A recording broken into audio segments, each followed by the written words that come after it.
আপনারা যে কোনো আপডেট সাথে সাথে পেয়ে যান। আপনার মূল্যবান মতামত দিয়ে আমাকে উৎসাহিত করুন। কি হচ্ছে এবং উনি কি করতে চান সেটা দেখতে হলে আমার চ্যানেলটি এক্ষুনি সাবস্ক্রাইব করুন এবং ঘন্টা টিপে দিন। লাইক, কমেন্ট, শেয়ার করে বন্ধুদের মাঝে ছড়িয়ে দিন। নমস্কার বন্ধুরা, আজ আমি একটা কাঁকড়ার আইটেম দেখাবো।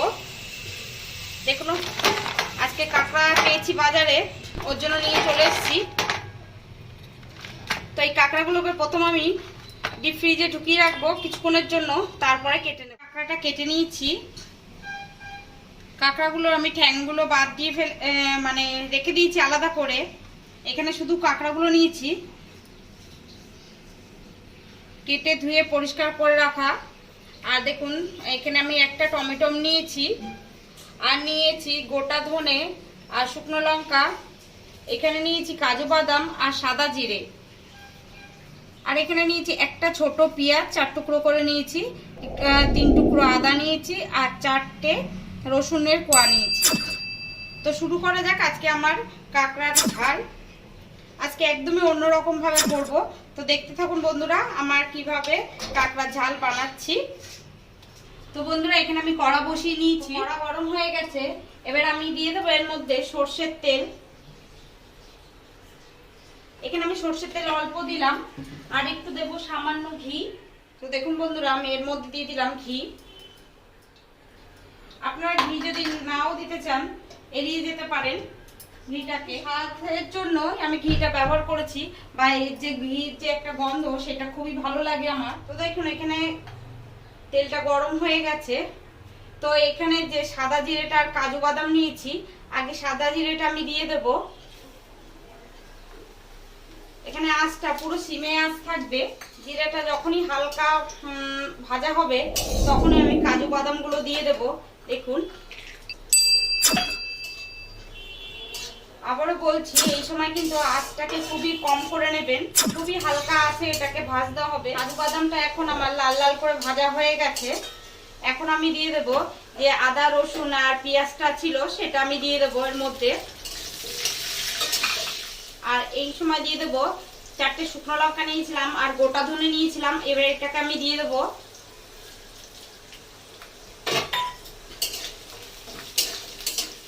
তো এখন আমি একটু ঢাকা দিয়ে দেব, ঢাকনা দিয়ে। তো আমি আবার ঢাকনাটা খুলে দেখবো। দেখুন, পেঁয়াজগুলো সব ছেড়ে যাচ্ছে। তো যে টমেটোগুলো আমি কেটে রেখেছিলাম সেই টমেটোগুলো এখন দিয়ে দেবো এর মধ্যে, দিয়ে এটাকে নেড়ে ছেড়ে দেবো। এখন আমি এর মধ্যে দিয়ে দেবো সামান্য পরিমাণে হলুদ, আর দিয়ে দেবো লবণ। দিয়ে এটাকে একটু নেড়ে ছেড়ে নেবো। হলুদটা আর নুনটাকে ভালো করে মিশিয়ে দেবো এর সঙ্গে। টমেটোটা দিয়েছি আমি, টমেটোটা যাতে সিদ্ধ হয়ে যায় ওর জন্য আমি আবার ঢাকা দিয়ে দেবো। আঁচটা কিন্তু আমার সিমে আঁচই রয়েছে, খুব একটা আঁচটাকে বাড়াইনি। আঁচটা বাড়ালে এই মশলাগুলো আমার পুড়ে যাবে। তো আমি আবার ঢাকনাটা খুলে একটু নেড়ে ছেড়ে দেবো। পেঁয়াজ সেদ্ধ হয়ে গেছে এবং টমেটোগুলোও সেদ্ধ হয়ে গেছে, কিন্তু আমি এখন নামাবো না। পেঁয়াজটা একেবারে সিদ্ধ হয়ে, টমেটোটা একেবারে সিদ্ধ হয়ে যে টমেটোমের যে কাঁচা একটা গন্ধ থাকে সেটা যতক্ষণ না চলে যাচ্ছে আমি এটাকে ততক্ষণই ফ্রাই করব বা ভেজে নেব। টমেটোটা দেখতেই পাচ্ছেন যে সেদ্ধ হয়ে গেছে, তো আরেকটু নেড়ে ছেড়ে নেবো। কাঁচা গন্ধটা এখনো যায়নি। আবার এই আমি একটু ঢেকে দিচ্ছি, আবার একটু ঢাকনাটা খুলে দিচ্ছি। টমেটোমের যে কাঁচা গন্ধটা সেটা চলে গেছে। এবার আমি গ্যাসটাকে বন্ধ করে দেব। আর এই যে মশলাটা আমি রেডি করেছি এই মশলাটা ঠান্ডা করে নেব। ঠান্ডা করে একটা পেস্ট আমি বানিয়ে নেব। তো দেখুন বন্ধুরা, আমার মশলাটাকে আমি মিক্সার বোর্ডে নিয়ে নিয়েছি। এবার আমি পেস্ট বানিয়ে নিচ্ছি। বন্ধুরা, আমি কড়া বসিয়ে নিয়েছি, এর মধ্যে আমি সামান্য একটু ঘি দিচ্ছি। আর যে কাঁকড়াগুলোকে নিয়েছি এইগুলোকে এবার আমি একটু এই ঘির মধ্যেই ভেজে নেব। খুব একটা ভাজতে নেই, আমি সামান্য একটু ভেজে নেব। আমি সামান্য একটু হলুদ ব্যবহার করলাম আর লবণ। লবণ আর হলুদটাকে ভালো করে মিশিয়ে দেবো, দিয়ে কাঁকড়াটাকে একটু ভেজে নেব।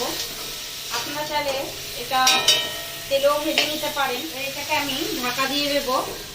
ঢাকনাটা আরেকবার খুলে দেখছি, হয়ে গেছে। আমি আর হালকা করে ভাজবো বলেছিলাম, তো হালকা আমার ভাজা হয়ে গেছে। এবার এটাকে নামিয়ে নেব।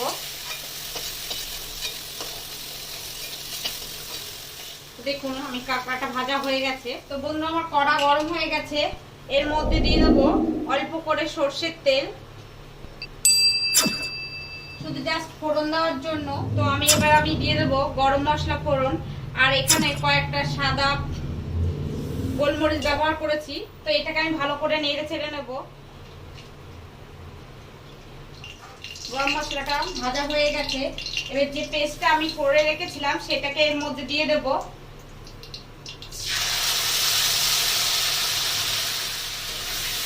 এবার নেড়ে ছেড়ে নেব। তো আগে যেহেতু আমার লঙ্কা গোটা লঙ্কা দেওয়া ছিল, ওর জন্য আমি সামান্য লঙ্কার গুঁড়ো ব্যবহার করছি। আর দিয়ে দেব হলুদ। আগেও আমার মশলাটায় হলুদ দেওয়া ছিল, ওর জন্য আমি সামান্য পরিমাণে হলুদ ব্যবহার করেছি। যেহেতু আমার মশলাটা আগে তেলে ভাজা ছিল, ওর জন্য তেলও বেরিয়েছে। তো এটাকে আমি এখন নেড়ে ছেড়ে ভালো করে কষিয়ে নেব। আর এর মধ্যে দিয়ে দেবো আমি সামান্য পরিমাণে জল। এই জলটা দিয়ে ভালো করে কষাবো। যেহেতু মশলাটা আমার কষানো আগেই ছিল, এর জন্য দেখুন তেলটা ছেড়ে দিয়েছে আর মশলাটা আমার কষানো হয়ে গেছে। আর এই মশলা থেকে সুন্দর একটা গন্ধ বেরিয়েছে, যেটা আপনারা পাচ্ছেন না, আমি পাচ্ছি। যে কাঁকড়াগুলোকে আমি ভেজে রেখেছিলাম এগুলোকে আমি দিয়ে দেবো এর মধ্যে। দিয়ে এটাকে ভালো করে নেড়ে চেড়ে নেব, যাতে এই কাঁকড়ার মধ্যে মশলাটা ঢুকে যায়। আর এই সময় আঁচটাকে আমি খুবই কম করে দেব। তো দেখুন বন্ধুরা, আমার কষানো হয়ে গেছে। এবার আমি সামান্য জল দিয়ে দেব ঝোলের জন্য। তো এখানে আমি জলটা দিয়ে দিচ্ছি। খুন্তিটাও এই ফাঁকে আমি ধুয়ে নিচ্ছি জলটা দিয়ে। যেহেতু কাঁকড়াটা আমার খুবই কম, 5 পিস কাঁকড়া, এর জন্যই আমি অল্প জল দেব। আর যেহেতু রসা হবে হালকাই, খুব একটা ঝোল হবে না। এটা ফুটে আসা পর্যন্ত আমি অপেক্ষা করব। ফুটে উঠলে আমি এটাকে ঢাকা দিয়ে দেব। দেখুন কাঁকড়াটা ফুটে উঠেছে। এবার আমি একটু সামান্য নেড়ে দিচ্ছি। এবার আঁচটাকে একদমই সিমে করে দিয়ে আমি এখানে 5টা কাঁচা লঙ্কা নিয়েছি, মুখগুলোকে একটু ফাটিয়ে। তো এইগুলোকে আমি দিয়ে দেব। এবার এটাকে আমি ঢাকা দিয়ে দেব। ঢাকা থাকবে এটা 5 থেকে 10 মিনিটের জন্য। তো ঢাকনাটা খুলে দেখব।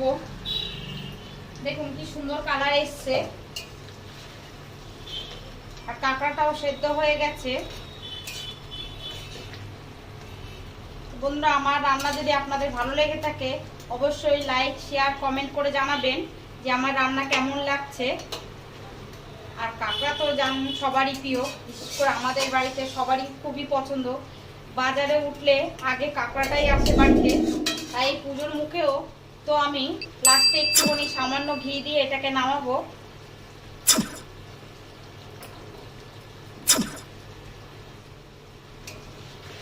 এবার আমি কাঁকড়াগুলোকে নামিয়ে নিচ্ছি। প্রথমে আমি কাঁকড়াগুলোকে সাজিয়ে নিলাম, তারপরে ঝোলটাকে আমি দেব। তো বন্ধুরা, আবারও বলছি, আপনারা যারা আমার চ্যানেলে নতুন তারা অবশ্যই সাবস্ক্রাইব করে দেবেন। আর আমার রান্না কেমন লাগছে আপনারা কমেন্ট করে অবশ্যই জানাবেন যে আমার রান্না কেমন লাগছে। এই কাঁকড়া রেসিপি খেতে কিন্তু খুবই সুস্বাদু হয়ে থাকে। আপনারা অবশ্যই বাড়িতে ট্রাই করবেন, অসাধারণ খেতে লাগে। তো পুজোর সবাইকে শারদীয়ার শুভেচ্ছা জানাচ্ছি আমাদের চ্যানেলের পক্ষ থেকে। তো আমাদের রান্না আপনাদের অবশ্যই কেমন লাগছে অবশ্যই কমেন্ট করে জানাবেন। তো হয়ে গেছে আজকে আমার কাঁকড়ার ঝাল। আজ এই পর্যন্ত, আবার অন্য কোনো ভিডিও নিয়ে আপনাদের সামনে চলে আসবো। প্রিয় দর্শক, আমি যখন রহস্যের শুরু কিন্তু সেখানে দেখতে হলে চোখ রাখুন। ডিয়ার ভিউয়ার্স, জানতে হলে চোখ রাখুন আমার চ্যানেলে, সাবস্ক্রাইব করুন, লাইক কমেন্ট করে বন্ধুদের মাঝে ছড়িয়ে দিন।